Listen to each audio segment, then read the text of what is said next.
Dios les bendiga a todos. Bienvenidos una vez más a esta serie de estudios denominada Por la Fe, donde hemos venido estudiando el capítulo 11 de Hebreos y actualmente nos encontramos en el versículo 32 que dice: ¿Y qué más digo? Porque el tiempo me faltaría contando de Gedeón, de Barak, de Sansón, de Jefté, de David, así como de Samuel y de los profetas.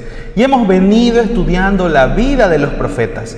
El día de hoy vamos a ver la vida del profeta Ezequiel. A lo largo de los estudios y de los capítulos anteriores, hemos visto cómo los profetas han sido llamados por Dios para traer un mensaje de advertencia y un mensaje que tal vez pareciera que son malas noticias, pero también ese mensaje está complementado de buenas noticias porque habla de la esperanza, habla de un Cristo que habría de venir para traer salvación al pueblo de Dios y a toda la humanidad. Así que me gustaría que me acompañe en oración para poder orar a Dios y poder pedirle al Señor que nos dé discernimiento en este estudio bíblico. Gracias te damos, Señor, por tu amor, tu bondad y misericordia que se extiende hoy y cada día de nuestras vidas, Señor. Rogamos en el nombre de Jesús que hoy al venir a las Escrituras, Señor, podamos comprender, Señor, la profundidad de tu palabra y podamos también, Señor, ser desafiados a cambiar nuestras vidas. Que, Señor, la vida que vamos a estudiar hoy del profeta Ezequiel, Señor, traiga también respuestas a nuestros corazones. Que traiga aliento, Señor, y fortaleza a nuestras vidas. Y que hoy podamos, Señor, salir desafiados y con la certeza de que usted nos va a permitir, Señor, poner en práctica su palabra y que siempre ha de estar con nosotros en todo tiempo. Gracias le damos, Señor, en el nombre poderoso de Jesús. Amén y amén. Ahora, acompáñeme a las Escrituras, porque vamos a estar estudiando el libro del profeta Ezequiel, el cual contiene 48 capítulos y fue escrito por el mismo profeta. Y vamos a estar viendo y analizando dos secciones. La primera es los primeros versículos donde se narra el encuentro que tuvo Ezequiel con Dios y cómo se manifestó la gloria de Dios delante de este profeta. Y también acerca del mensaje que dio Ezequiel, el cual tiene una connotación diferente al mensaje que daban los anteriores profetas. Así que me gustaría que me acompañe a leer los primeros versículos. En el versículo 1 del capítulo 1 del libro de Ezequiel dice lo siguiente: Aconteció en el año 30, en el mes cuarto, a los 5 días del mes, que estando yo en medio de los cautivos, junto al río Quebar, los cielos se abrieron y vi visiones de Dios. El profeta Ezequiel iba a cumplir 30 años y había sido llevado cautivo a Babilonia, ya que se había cumplido las profecías que habían dado Isaías y Jeremías de que el pueblo de Israel iba a ser castigado y el juicio de Dios vendría por medio del pueblo de Babilonia. Y así Ezequiel había sido llevado cautivo y en medio de esta cautividad él tiene una visión. Y la visión se narra en los siguientes versículos, del versículo 2 en adelante, donde él ve una gran nube con estruendos, con fuego, y en medio de esa nube ve 4 seres vivientes que tenían 4 rostros diferentes, los cuales también tenían 4 alas, 2 alas extendidas y 2 alas que tapaban sus cuerpos. Además de esto también tenían manos debajo de sus alas. Y estos seres vivientes eran seres que eran gobernados por el Espíritu de Dios. También se nos dice que vio 4 ruedas que estaban junto a estos seres vivientes y que encima de estos seres vivientes había una plataforma muy hermosa y encima de esta plataforma un trono. Y encima de ese trono estaba un ser viviente con forma de hombre que emanaba un resplandor muy grande. Y era majestuoso, se parecía a un arco iris, a lo cual Ezequiel reconoce inmediatamente que era Dios mismo en su trono, y él se postra en tierra, reconociendo la autoridad y reconociendo que estaba enfrente de la gloria del mismísimo Dios, creador del universo. Y este capítulo termina en el versículo 28, que dice lo siguiente: Como parece el arco iris que está en las nubes el día que llueve, Así era el parecer del resplandor alrededor. Esta fue la visión de la semejanza de la gloria de Jehová. Y cuando yo la vi, me postré sobre mi rostro y oí la voz de uno que hablaba. Entonces Ezequiel estaba frente a la gloria de Dios. Y el término que usa en hebreo para describir la gloria de Dios es kabod, que significa grande, fuerte. Y se usaba para describir o manifestar la gloria de Dios. Y sabemos por los capítulos posteriores que estos 4 seres vivientes que sostenían esta plataforma eran llamados querubines. Ahora, en el capítulo 2 y el capítulo 3, Dios comienza a hablarle a Ezequiel y le hace un llamado específico a que sea un profeta que lleve el mensaje de parte de él. Y lo envía con la misión de llevar un mensaje de advertencia al pueblo de Israel. Pero al mismo tiempo le advierte que su pueblo, estando en la cautividad, aún permanecía con su corazón muy endurecido y no le iban a escuchar. Y que a pesar de eso, sin embargo, este profeta debía ser enviado para que el pueblo no tuviese excusa alguna y hubiese profeta en medio del pueblo que les dijese que se arrepientan y que los llamara a cambiar sus caminos. Ahora, el versículo 6 al versículo 8 del capítulo 2 dicen lo siguiente: Y tú, hijo de hombre, no les temas, ni tengas miedo de sus palabras, aunque te hallas entre zarzas y espinos y moras con escorpiones, no tengas miedo de sus palabras, ni temas delante de ellos, porque son casa rebelde. Les hablarás pues mis palabras, escuchen o dejen de escuchar, porque son muy rebeldes. Mas tú, hijo de hombre, oye lo que yo te hablo. No seas rebelde como la casa rebelde. Abre tu boca y come lo que yo te doy. Luego de esto, Dios le da de comer un rollo con sus palabras al profeta Ezequiel. Y el profeta Ezequiel escucha de parte de Dios que le dice: come y lleva a tus entrañas este rollo que representa la palabra de Dios. Y el profeta reconoce que estas palabras y este rollo eran dulces como la miel, ya que siempre vemos en todas las escrituras que la palabra de Dios es buena y agradable en realidad. Sin embargo, Dios le sigue diciendo que no tema y que se fortalezca, porque el pueblo de Israel no habría de escucharle.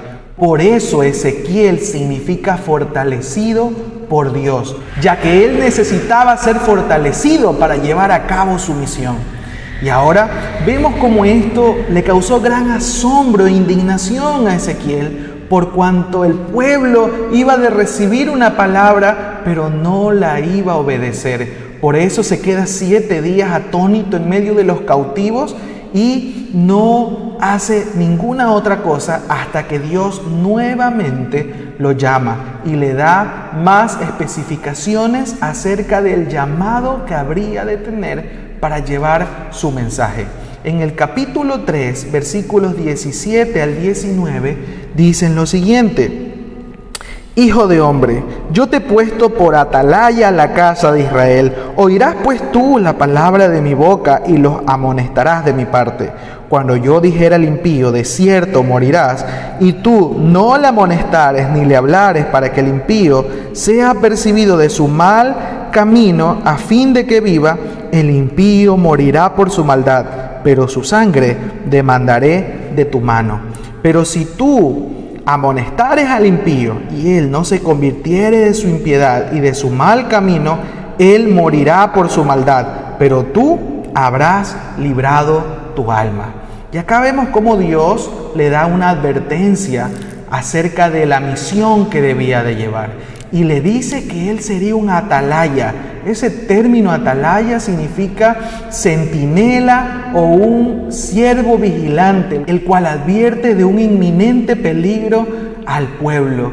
Así que este hombre, que sería un atalaya, debía advertir a los impíos que se acercaba un juicio. Y si él no obedeciese, entonces sería responsable aún de la muerte de estos hombres. Pero si el impío escuchaba sus palabras y el profeta obedecía lo que Dios iba a decir, y aún así no se arrepentía, entonces Ezequiel sería librado de su responsabilidad y habría cumplido con lo que Dios le había encomendado. Ahora, vemos cómo en medio de este llamado y de este encuentro que Ezequiel tiene con Dios, podemos nosotros tomar dos grandes acontecimientos y extraer principios para nuestra vida. ¿Por qué? Porque cuando Ezequiel tiene el encuentro con la gloria de Dios y tiene esta visión, a nosotros nos enseña cómo debemos comportarnos cuando estamos frente a la autoridad de Dios. Ezequiel, reconociendo que era la gloria de Dios, él se postra en tierra y reconoce la autoridad del Creador del universo. Asimismo, nosotros debemos aprender a reconocer al Señor y Dios Todopoderoso. Mas unos, sin embargo, quisieran ver visiones y quisieran estar totalmente seguros de aquello para poder reconocer la autoridad de Dios y demandan pruebas físicas para reconocer que Dios existe. Pero Dios dice en su palabra, en Hebreos capítulo 1, versículos del 1 al 4, lo siguiente: Dios, habiendo hablado muchas veces y de muchas maneras en otro tiempo a los padres por los profetas, en estos postreros días nos ha hablado por el Hijo, a quien constituyó heredero de todo, y por quien asimismo hizo el universo, el cual, siendo el resplandor de su gloria y la imagen misma de su sustancia, y quien sustenta todas las cosas con la palabra de su poder, habiendo efectuado la purificación de nuestros pecados por medio de sí mismo, se sentó a la diestra de la majestad en las alturas, hecho tanto superior a los ángeles, cuanto heredó más excelente nombre entre ellos. Entonces podemos reconocer que la manera en que ahora podemos encontrarnos con la gloria de Dios es a través de un encuentro diario con el Jesús resucitado, con Cristo mismo, que ha sido enviado por Dios para perdonar nuestros pecados y que nosotros podamos ser redimidos, que podamos ser hombres y mujeres que tengamos libre acceso a la presencia de Dios. Y ahora, así como a Ezequiel se le manifestó la gloria de Dios a través de una visión, nosotros, al venir a las Escrituras y tener un encuentro con Jesús, podemos conocerle, y al conocerle veremos la majestad de Dios. Conoceremos su carácter, su misericordia, su santidad, su justicia, la supremacía de Cristo en cada una de las cosas de este mundo y de este universo conocido. Y cómo no hemos de adorarle, cómo no hemos de postrarnos a sus pies, cómo no hemos de reconocer su autoridad, si por medio de Cristo es manifestada la gloria del Dios del universo. Por eso somos llamados cristianos, porque no solamente seguimos a Cristo, sino porque le adoramos y nos postramos a sus pies y estamos dispuestos a seguirle donde quiera que Él nos lleve, y estamos dispuestos también a escuchar su llamado al arrepentimiento, su llamado a la santidad. Así que al igual que Ezequiel, nosotros podemos también ser expuestos ante la gloria de Dios a través de Cristo Jesús. Y asimismo sabemos que Él nos llama a ser parte de su misión. Así como el profeta Ezequiel tuvo una misión, nosotros también tenemos una misión una vez que llegamos a tener un encuentro con Jesús. Y es el de ser también atalayas en medio de esta generación, que es muy parecida al pueblo de Israel. Una generación con un corazón endurecido. Una generación que ha puesto en primer lugar el entretenimiento, la sensualidad, la vanidad de sus corazones. O ha puesto en primer lugar el dinero. Pero a Dios lo ha desechado.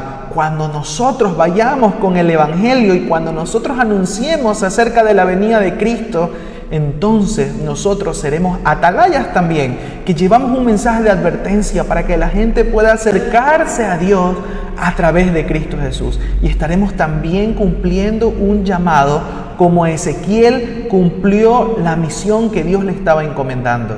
Y así como Ezequiel tuvo que ser fortalecido para esta gran misión, nosotros también encontramos fortaleza en las palabras de Jesús. Por ejemplo, revisemos el capítulo 12 de Lucas, del Evangelio de Lucas, que dice lo siguiente, versículos del 4 en adelante dicen más, os digo, amigos míos, no temáis a los que matan el cuerpo y después nada más pueden hacer, pero os enseñaré a quién debéis temer. Temed a aquel que después de haber quitado la vida tiene el poder de echar en el infierno. Sí, os digo, a este temed.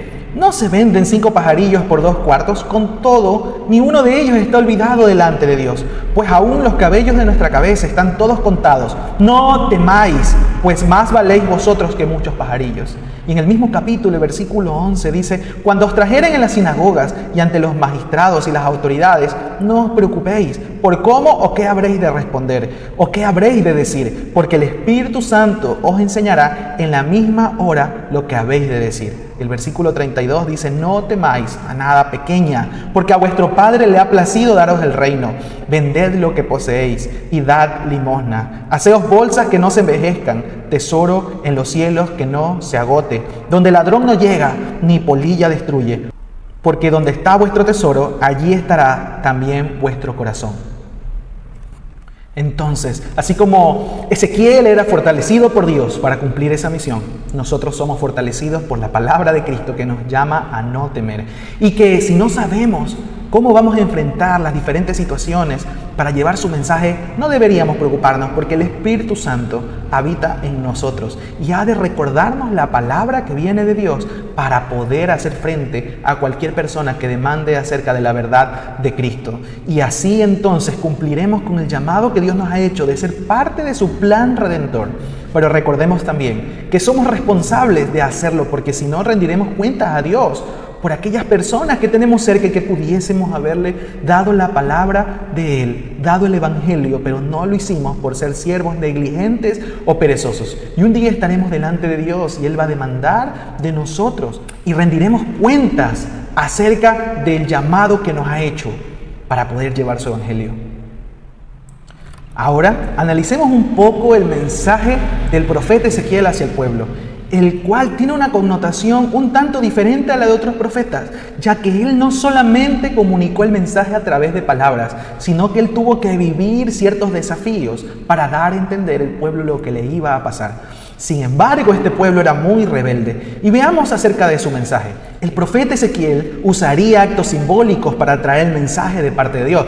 Por ejemplo, en los capítulos siguientes podemos leer cómo el profeta construye un modelo pequeño, una réplica de Jerusalén a pequeña escala y la destruye, dando a entender cómo sería destruida esta ciudad.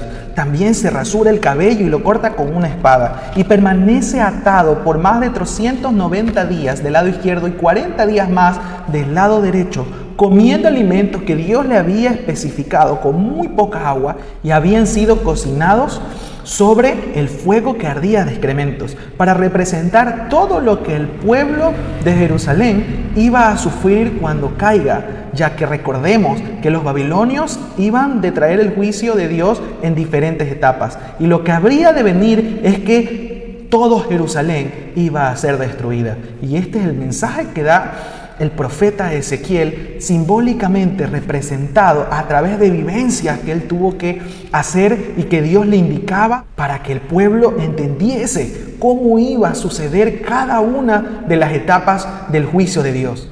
Capítulos más adelante vemos cómo Dios también le da una visión a Ezequiel acerca del estado espiritual del pueblo, ya que Ezequiel es llevado en visión hacia el templo y ve a tanto hombres como mujeres adorando a otros dioses.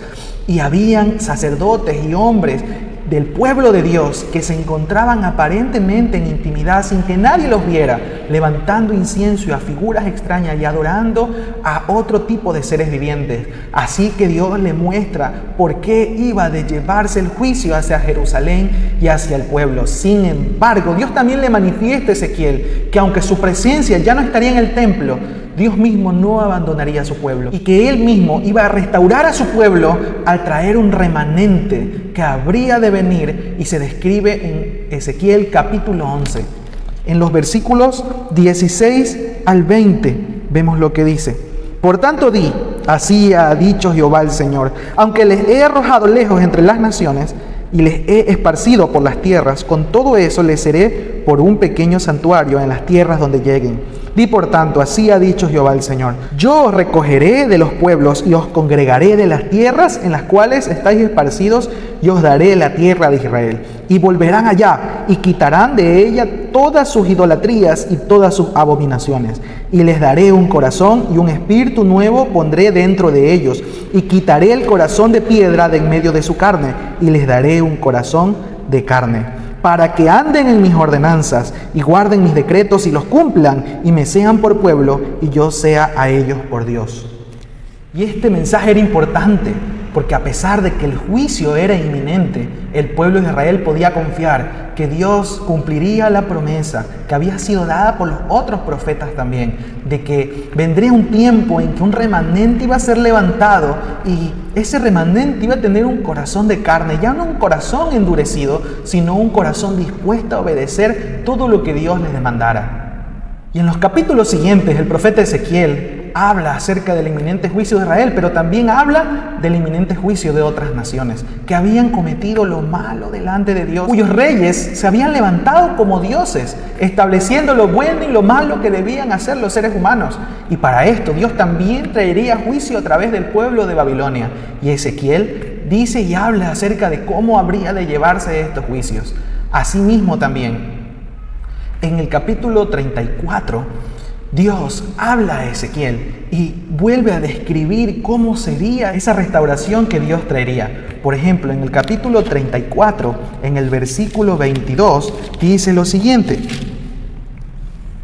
yo salvaré a mis ovejas y nunca más serán para rapiña, y jugaré entre oveja y oveja, y levantaré sobre ellas a un pastor, y él las apacentará. A mi siervo David, él las apacentará, y él le será por pastor. Yo Jehová le seré por Dios, y mi siervo David príncipe en medio de ellos.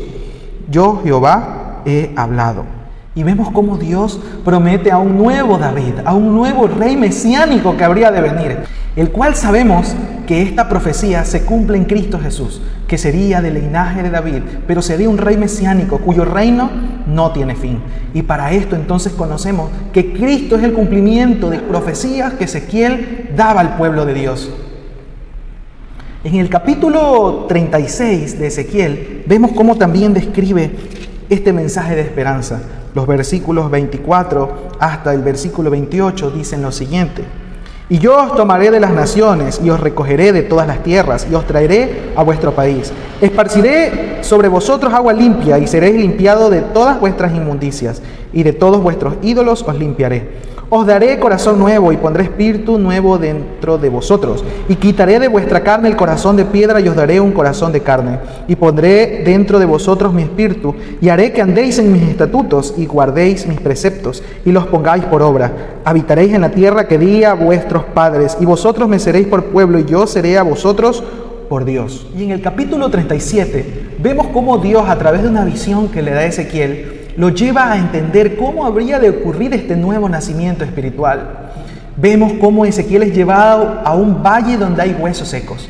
Y ahora Dios le dice: profetiza sobre esos huesos secos. Y entonces, a través de esa profecía que da Ezequiel por medio de su boca, vienen los huesos secos y se restituyen. Y se comienzan a formar cuerpos vivientes, donde se comienzan a formar tendones y músculos. Y luego de esto viene un viento recio, que era el Espíritu de Dios, y da vida sobre estos seres. Así es como Dios trae entendimiento sobre Ezequiel, y el mensaje que habría de dar es que Dios, a pesar de que traería juicio en esa época para el pueblo de Jerusalén, no se había olvidado de sus promesas y que un día iba a traer nuevamente a través de su Santo Espíritu hombres y mujeres con vida espiritual, capaces de poder obedecer a Dios. Y sabemos que esto se cumple porque Cristo Jesús nos dijo que dejaría su Santo Espíritu para que podamos volver a nacer y podamos tener una vida nueva. Todas estas profecías tienen cumplimiento en Cristo Jesús y en la promesa del Espíritu Santo. Y cómo nosotros ahora podemos vivir una vida agradable a Dios si nos acercamos a Cristo Jesús y nos rendimos a Él, y entonces el Espíritu Santo viene a habitar en nosotros. Este es el mensaje de esperanza que Dios tenía para el pueblo de Israel. Y este es el mensaje de esperanza que nosotros proclamamos hoy a todos aquellos que están alejados y destituidos de la gloria de Dios. acercarse a Cristo Jesús para poder tener lugar en su presencia, para poder tener la oportunidad de tener paz para con Dios y que a través del Espíritu Santo podamos ser parte de esa obra redentora y de esa misión global de redención por parte de Dios. Y en los capítulos siguientes vemos como Ezequiel habla por parte de Dios no solamente de esperanza para su pueblo, sino de esperanza para toda la humanidad y toda la creación. Y vemos cómo Dios también trae una visión en los últimos capítulos acerca de un nuevo templo y una nueva ciudad. Y le envía a un vocero que ha de describirles con detalles cómo sería esta ciudad. Un templo donde de este templo brotaría un río que traería vida y sanidad para las naciones enteras. Y vemos cómo esto ha sido interpretado a lo largo de la historia, tanto por cristianos como judíos. Unos quienes dicen que se cumplirá de manera literal en el final de los tiempos para restituir el templo del Señor en esta tierra. Y otros que hablan acerca de que esta visión representa cómo ahora Dios habita en medio de su pueblo. Lo cierto es que cuando se da el nombre de este nuevo pueblo y de este nuevo templo, no se dice que se llamará Jerusalén, sino dice que se llamará Jehová Sama, que significa Dios está allí. Y sabemos muy bien que Dios está con nosotros, en nosotros, a través del Espíritu Santo y a través de la obra redentora de Cristo Jesús. Entonces podemos saber con claridad que Dios está cumpliendo cada una de las promesas que ha dado a lo largo de toda la historia que encontramos en la Biblia y que nosotros podemos ser parte y disfrutar de estas promesas que Dios nos da y poder vivir una vida abundante en Él, una vida gozosa y llena de paz por la obra del Espíritu Santo. Yo le invito a que usted medite un poco más en la vida de este profeta y de las profecías que él pudo dar por parte de Dios y abra su corazón a entender qué cosas usted debe dejar de vivir, qué cosas usted debe depositar delante del Señor para que todo su ser, toda su mente y su corazón se rinda delante de Él y pueda llevar una vida agradable a Dios. Y si usted ya lo ha hecho antes, pueda perseverar porque el mensaje de esperanza está por cumplirse y llevarse a cabalidad cuando Cristo venga por segunda vez por su pueblo. Por eso sabemos que debemos llevar una vida esperando siempre el retorno de nuestro Mesías, esperando siempre y anhelando que Cristo venga por nosotros para pasar una eternidad con Él. Y a pesar hoy de las adversidades, no temamos. A pesar hoy de la oposición, no callemos, sino seamos atalayas del Evangelio de Cristo Jesús. Acompáñame a orar para finalizar este tiempo y podamos rogarle al Señor que nos dé la fortaleza y la valentía para poder cumplir con el llamado que nos hace en este estudio. Gracias, Señor, por tu bondad y tu amor. Gracias, Señor, porque usted hoy, a través de su palabra, ha desafiado nuestros corazones una vez más a caer postrados delante de usted, reconocer su autoridad y escuchar su llamado al arrepentimiento y a ser parte de su misión. También como el profeta Ezequiel, Señor, a nosotros poder ser atalayas y poder anunciar a todas las naciones, Señor, que tú has de venir pronto y traerás juicio, pero también traes vida eterna para aquellos que han puesto su fe en ti. Gracias te damos, Señor, y danos la fortaleza, danos la valentía para poder, Señor, levantarnos como siervos tuyos diligentes y podamos cumplir con lo que nos has llamado a hacer. También danos la valentía de renunciar, Señor, a todo pecado, a toda cosa que nos distraiga y toda cosa, Señor, que no nos deje cumplir, Señor, tu gran comisión. En el nombre poderoso de Jesús te damos gracias, Dios. Amén y amén.